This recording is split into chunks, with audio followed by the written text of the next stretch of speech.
The sun was a merciless hammer over the Mojave Desert, turning the air into air. Shimmering haze above the Marine Corps Air Ground Combat Center in 29. Palms dust devils danced across the parade deck where hundreds of battle-hardened Marines stood at rigid attention, their camouflage uniforms soaked with sweat. It was the final day of a joint exercise, the kind that left even the toughest warriors limping back to base with cracked lips and bruised egos, and there, in the middle of it all, stood a woman no one had ever seen before. She was petite, maybe 5'4", in her polished boots, with silver hair pulled into a tight bun that caught the light like steel. Her uniform was crisp, the creases sharp enough to cut glass, but something about her was off. No name tape, no unit patch, just 4 gleaming stars on each shoulder that seemed to burn brighter than the California sun. If you're loving stories that hit you right in the chest with pride and shock, hit that subscribe button now, so you never miss a single one. Colonel Marcus Iron Riley commanded the 1st Marine Division's ground element, a man built like a tank with a voice that could shatter concrete. He'd seen combat in Fallujah, Helmand,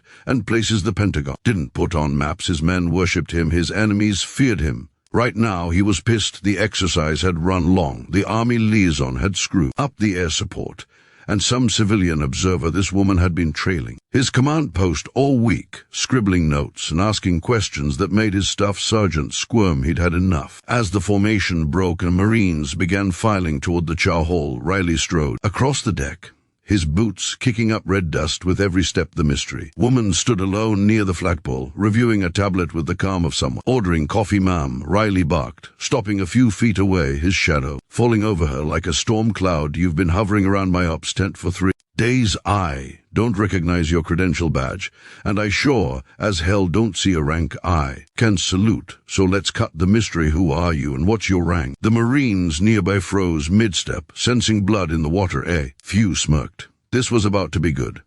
She didn't flinch, didn't even look up from her tablet at first. Then, slowly, she lowered it and met his eyes. Hers were the color of glacier ice, and something in them made the hairs on Riley's neck stand up. Colonel Riley, she said, her voice soft but carrying, like a sniper's round. You want my rank? A pause. The desert wind howled. 4-star General, United States Marine Corps. The world tilted. Riley's smirk vanished. His knees buckled, not from heat, not from exhaustion, but from the sheer impossibility of what he'd just heard. 4-star General. The Marines had one commandant at a time, and he was a man. There hadn't been a female 4-star in the Corps 250-year history ever. His vision blurred. The last thing he saw before the ground rushed up to meet him was the glint of those 4 stars winking like they knew a secret the rest of the world had forgotten. When Riley came to, he was on his back in the dust, staring up at a circle of wide-eyed Marines, one very amused Army major holding a canteen. The woman, the general, knelt beside him, her expression unreadable. Easy, Colonel, she said, pressing 2 fingers to his neck. Your pulse is racing. Dehydration. He sat up. Too fast. Head spinning. Ma'am, General, that was out of line. I didn't know. You weren't supposed to, she cut in, standing and brushing dust from her trousers. That's the point. She offered a hand. He took it. She pulled him up with a grip that could have crushed walnuts. The Marines were dead silent, phones half raised, but forgotten. This wasn't just a moment. This was legend in the making. Her name was General Elena Vasquez, the first woman to pin on 4 stars in the Marine Corps. The appointment had been classified, ultra-classified, because the Pentagon wanted her to walk into 29 Palms incognito to see how the Corps operated when no one was saluting the rank. She'd spent 33 years in the shadows. Recon Marine in Somalia, intelligence officer in Afghanistan, commander of special ops teams that didn't officially exist. She'd earned her stars the hard way, in mud and blood and silence, while politicians argued about whether women could lead at the highest levels. And now she was here to prove they already had. Riley, still pale, fell in beside her as she walked toward the command tent. General, permission to speak freely always, Colonel. That's why I'm here. I thought you were some kind of inspector general or a journalist. I never imagined that a woman could be your boss. She arched a brow. Get in line. But there was no venom in it, just steel inside the tent. Maps covered every surface, red mark showing simulated enemy positions. Vasquez moved like she'd planned the entire exercise herself, which, it turned out, she had. Your left flank was exposed for 43 minutes yesterday, she said, tapping a spot on the map. If this were real, 2nd Battalion would be gone. Fix it, Riley swallowed yes. Man, but the real test came that night a sandstorm rolled in, the kind that turned day into dusk and choked the air with grit. The exercise was supposed to end at 2200, but Vasquez had other plans. She ordered a night assault unscripted, unannounced, against a hostile outpost manned by the opposing force Army Rangers who'd been trashed. Talking the Marines all week, Riley protested, "General, visibility 0. We'll have blue-on-blue casualties." She turned to him, eyes glowing in the lantern light. "War doesn't wait for clear skies, Colonel, neither do I." What followed was chaos, and Glory Vasquez led from the front, her small frame disappearing into the storm with a radio and a KA bar. Riley followed, cursing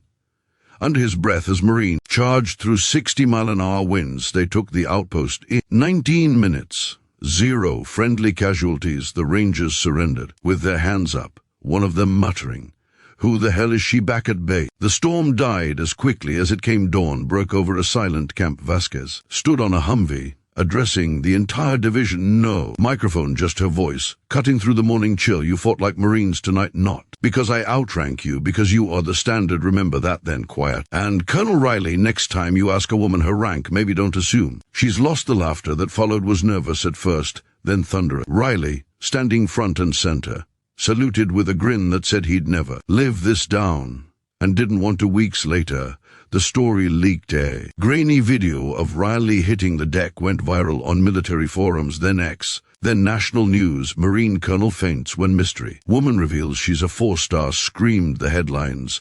But the real story, the one Marines tell in barracks and VFW halls, wasn't the collapse. It was what happened after. How Vasquez mentored Riley, turning his embarrassment into a masterclass in humility and leadership. How she visited the widow of a Marine, Kia, in the exercise, sitting on a porch in Oceanside for 3 hours, just listening. How she quietly pushed through funding for better body armor tailored for female troops, saving lives. No one would ever thank her for years from now. When General Elena Vasquez retires, they'll name a ship after her, or a training center, or maybe just a bench at 29 Palms where young lieutenants will sit and whisper, "This is where I and Riley learned respect." But for now, she's still out there somewhere in the shadows, 4 stars hidden under a poncho, waiting to remind the world that the Corps doesn't care where you came from, only what you're willing to bleed for. So tell me in the comments, from which part of the country are you watching this video? East Coast, West Coast, somewhere in flyover country with a cold one and a flag on the porch? Drop it below. I read every single one.